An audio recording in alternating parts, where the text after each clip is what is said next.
से कौन जीत पाया है। मानव जीवन में समय, परिस्थिति और स्थान बड़ी भूमिका अदा करते हैं। कई बार जो कुछ भी घटित होता है, उसी के अनुरूप परिस्थितियां बनती चली जाती है। कलयुग में एक ही चक्रवर्ती सम्राट हुए, राजा विक्रमादित्य, जिनके नाम से ही संपूर्ण भारतवर्ष में विक्रम संवत की शुरुआत हुई। विक्रमादित्य एक बहुत ही पराक्रमी, विद्वान, प्रजापालक तथा परोपकारी राजा थे। राजा विक्रमादित्य अपनी प्रजा को अपने पुत्र के समान प्यार करते थे तथा रात्रि के समय वे रूप बदलकर प्रजा के हालात जानने के लिए तथा कुशलता जानने के लिए नगर का भ्रमण करते थे। एक बार राजा विक्रमादित्य रूप बदलकर देर रात्रि में नगर के भ्रमण के लिए निकले। भ्रमण करते करते अमृत वेला का समय हो गया। उनके पैर फटने लगे। भोर की इस समय राजा विक्रमादित्य नगर की परिक्रमा वाले मार्ग से गुजर रहे थे। मार्ग की दूसरी तरफ घना जंगल आरंभ हो जाता है। एकाएक राजा देखते हैं कि एक लकड़हारा कंधे पर कुल्हाड़ी लिए जंगल में जा रहा है। लकड़ी काटने के लिए एक ऊंचे वृक्ष पर चढ़ गया है और उसी समय राजा विक्रमादित्य ने देखा कि एक भयानक भालू उसी वृक्ष की तरफ दौड़ा चला आ रहा है और उसी वृक्ष पर चढ़ने लगता है। वृक्ष पर भालू को चढ़ता देख राजा को बड़ी ही आश्चर्य होता है, क्योंकि भालू तो वृक्ष पर कभी चढ़ नहीं सकता। उस समय नौजवान लकड़हारे ने जब भालू को अपनी ओर आते देखा तो उसके हाथ और पांव फूल गए। भय के कारण उसके हाथ से वृक्ष की टहनी छूट गई और वह धरती पर जा गिरा और मृत्यु को प्राप्त हुआ। तब भालू पेड़ से नीचे उतरा और राजा के देखते ही देखते उसने एक सुंदर लड़की का रूप धारण कर लिया और जंगल के समीप जाकर एक कुएं की मुंडेर पर बैठ गई। राजा दूर खड़े होकर ये सभी नजारा देख रहे थे और सोच रहे थे कि ये लड़की बना हुआ भालू अब क्या करेगा। थोड़ी ही देर में राजा के दो सिपाही जो रात्रि गश्त पर थे उधर आ गए। इत्तेफाक से दोनों सिपाही सगे भाई थे। इनमें से छोटे भाई की नजर बेटी सुंदर लड़की पर पड़ी तो वह बड़े भाई से बोला कि कितनी सुंदर लड़की है, मैं इसी से विवाह करूंगा। बड़ा भाई बोला, बड़े भाई के होते हुए छोटे भाई कैसे विवाह कर सकता है? बड़ा होने के नाते सबसे पहले विवाह मैं करूंगा।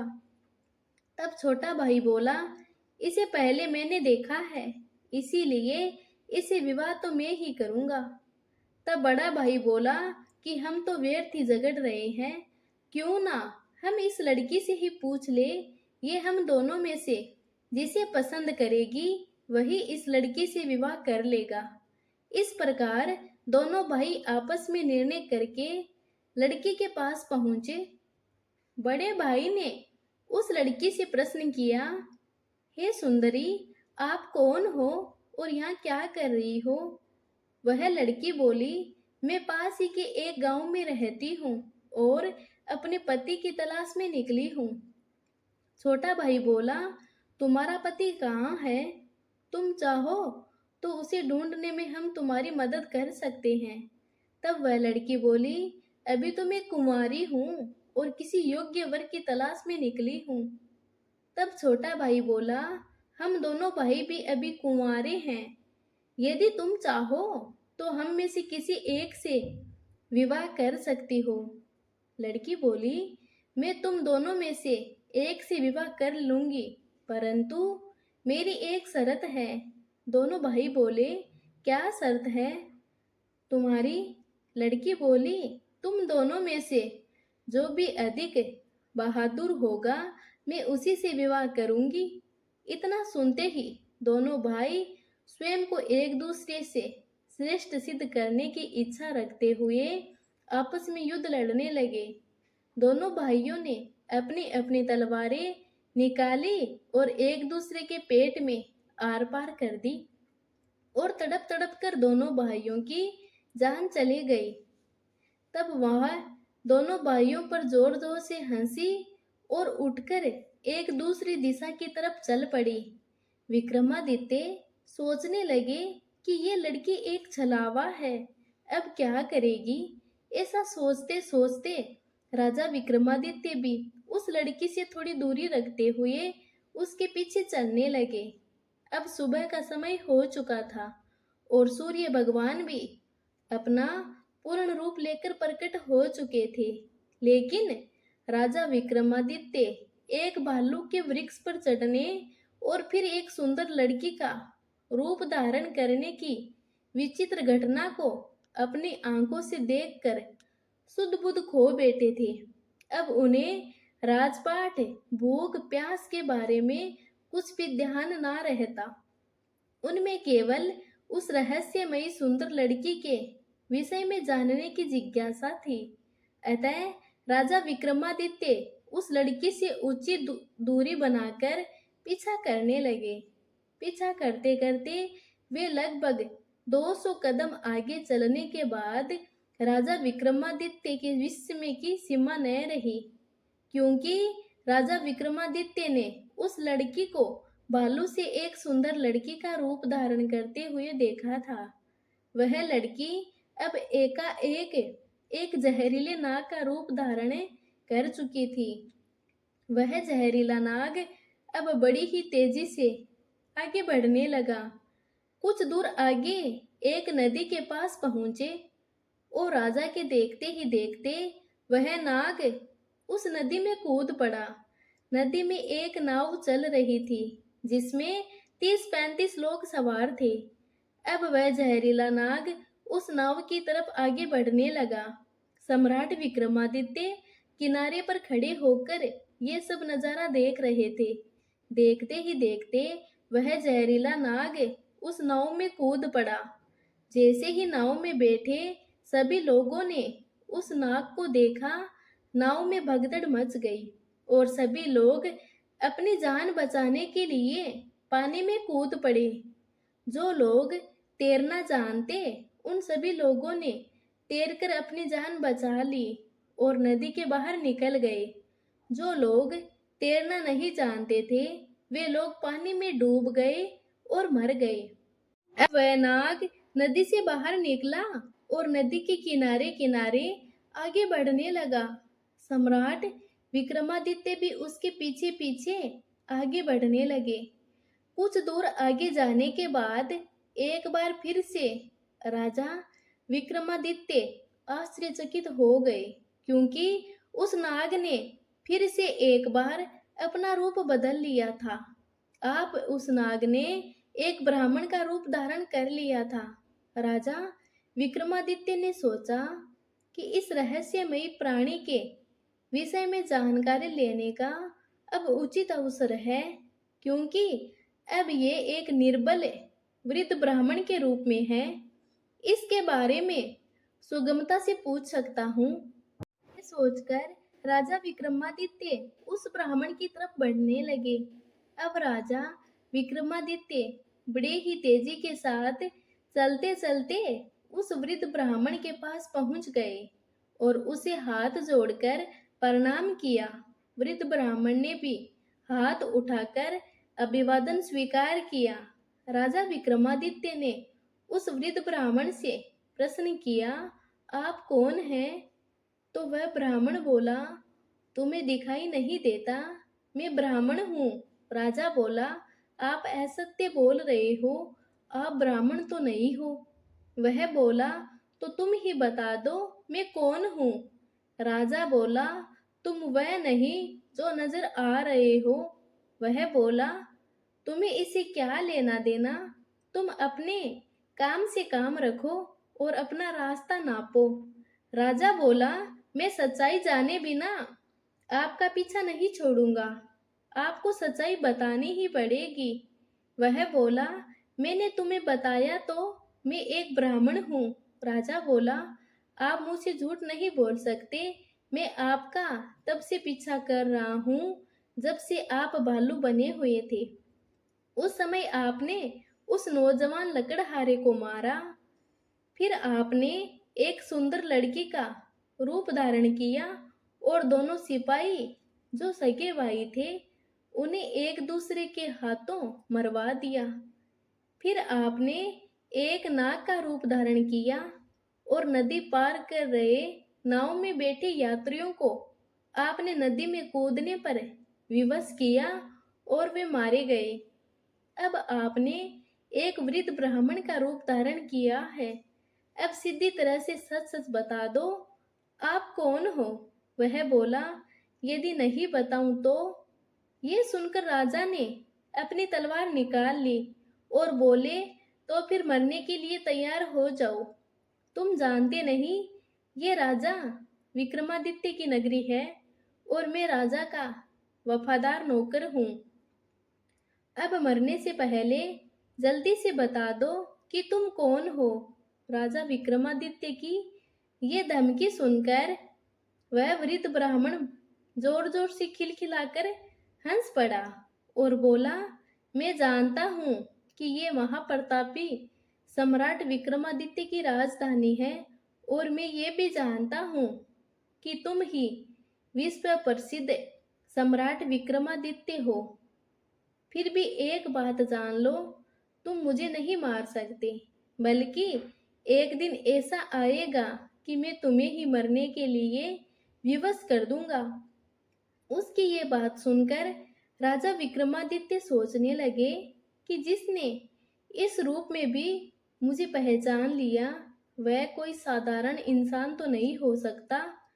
तो राजा थोड़े विनम्र होकर बोले, अब आपने मुझे पहचान ही लिया है तो कृपया कर बताइए कि आप वास्तव में कौन है। तब वह ब्राह्मण बोला, किसी ने सच ही कहा है कि संसार में 4 प्रकार के हट है, राजा के राजहट, बालहट, तिर्याहट और योग हट। तुम राजा को राजहट पर अड़े हो, बिना मेरी सच्चाई जाने तुम मानोगे नहीं, इसीलिए मुझे बताना ही पड़ेगा कि मैं कौन हूँ। अतः राजन, अब ध्यान लगाकर सुनो कि मैं कौन हूँ और तुम्हारी राजधानी में क्यों आया हूँ। आप उस ब्राह्मण ने बताना शुरू किया, हे राजन, मैं तुम्हें बताता हूँ कि मैं कौन हूँ। जो भी मैं बताऊंगा एक एक शब्द ध्यान लगाकर सुनना। मेरा नाम काल है। तुम जानते हो कि इस संसार में जितने भी प्राणी जन्म लेते हैं उनकी मृत्यु निश्चित है, इसीलिए इस भूमि को मृत्यु लोक भी कहा जाता है। जब प्राणी माता के गर्भ में आता है उसके संपूर्ण अंग बनने के बाद उसमें आत्मा प्रवेश करती है, अर्थात वह सजीव हो जाता है। उसी समय उसकी मृत्यु का समय, स्थान और परिस्थिति, मृत्यु किस प्रकार होगी, ये सभी बातें विधाता की तरफ से निश्चित कर दी जाती है। और राजन, तुम ये भी जानते हो कि सभी प्राणियों का मृत्यु का लेखा जोखा चित्रगुप्त के पास रहता है। जब किसी प्राणी की मृत्यु का समय आ जाता है तो वह धर्मराज को सूचित करते हैं। अब सबकी मुक्ति अर्थात मृत्यु का समय ये विभाग भगवान शिव के पास है। अतः धर्मराज उस प्राणी को मृत्यु प्रदान करने की आज्ञा भगवान शिव से मांगते हैं। जब भगवान शिव आज्ञा दे देते हैं तो धर्मराज मुझे अर्थात काल को आज्ञा देते हैं, तब मैं मृत्यु लोक अथवा पृथ्वी पर आता हूँ। मुझे ये पता होता है कि किस प्राणी की किस समय किस स्थान पर और किस स्थिति में मृत्यु होगी। मैं उस प्राणी को निश्चित समय पर लेकर जाता हूँ अथवा पहुंचा देता हूँ जहाँ उसकी मृत्यु लिखी हुई है अथवा निश्चित है, और किस प्रकार से उसकी मृत्यु लिखी गई है मैं उस स्थान पर वैसी ही परिस्थितियां अथवा हालात बना देता हूँ। उस लकड़हारे को मैंने नहीं मारा। राजा विक्रमादित्य बोले, तुम फिर झूठ बोल रहे हो। मैंने स्वयं अपनी आंखों से देखा है कि उस लकड़हारे की मृत्यु का कारण तुम ही थे।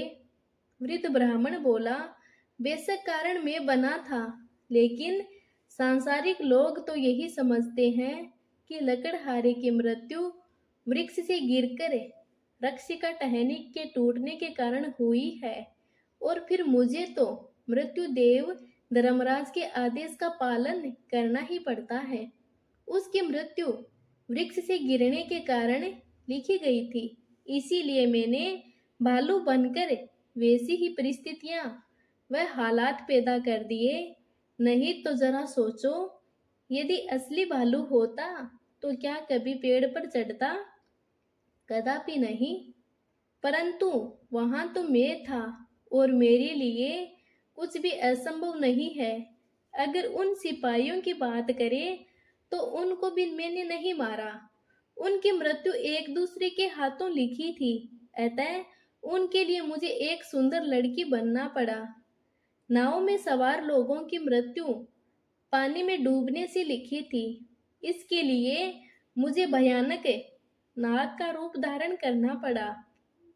राजन, मुझे लगता है कि आप अच्छी तरह समझ गए होंगे कि मैं कौन हूँ और तुम्हारी नगरी में क्यों आया था, और ये भी समझ गए होंगे कि समय, स्थान और परिस्थिति की सांसारिक प्राणी के जीवन में कितनी बड़ी भूमिका होती है।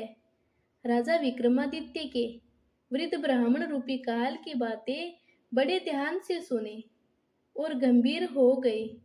कान कहने लगा, राजन, अब मैं चलता हूँ। राजन बोले, हे कालदेव, आपने मुझे बहुत अच्छी जानकारी दी है, जिसके लिए मैं आपका बहुत आभार व्यक्त करता हूँ। कृपया जाने से पहले मेरे एक और प्रश्न का उत्तर देते जाइए। कालदेव बोले, पूछो, क्या पूछना है? शीघ्र पूछो, मेरे पास समय नहीं है। राजा विक्रमादित्य बोले, कृपा करके मुझे ये बताइए कि मेरी मृत्यु किस समय और किस प्रकार से होगी। कालदेव बोले, राजन, मैं ये तो बता सकता हूँ कि तुम्हारी मृत्यु कहाँ और किस प्रकार से होगी, परंतु ये नहीं बता सकता कि तुम्हारी मृत्यु कब होगी। राजा विक्रमादित्य बोले, हे कालदेव, मृत्यु का समय बताने में आपको क्या आपत्ति है? कालदेव बोले, हे राजन, यदि मैं पहले ही आपको मृत्यु का समय बता दिया तो इसी क्षण आप चिंताग्रस्त हो जाओगे, और आप तो जानते हो कि चिंता और चिंता दोनों में कोई अंतर नहीं है। अभी तो आपको अपने शासन काल में बहुत से शुभ और जन कल्याण के कार्य करने हैं। राजा विक्रमादित्य बोले, तो समय ना, कहीं ये तो बता दो कि मेरी मृत्यु कहाँ और कैसे होगी। कालदेव बोले, सुनो राजन, तुम्हारी मृत्यु तुम्हारे ही महल में सीढ़ियों से पाँव फिसलने गिरने के कारण होगी। इतनी बात सम्राट विक्रमादित्य को बताकर वह ब्राह्मण रूपी काल शीघ्रता से एक दिशा की ओर आगे चल पड़े और कुछ दूर जाकर विलुप्त हो गए। अब इस समय सूर्य भगवान भी पूर्ण रूप से अस्त हो चुके थे।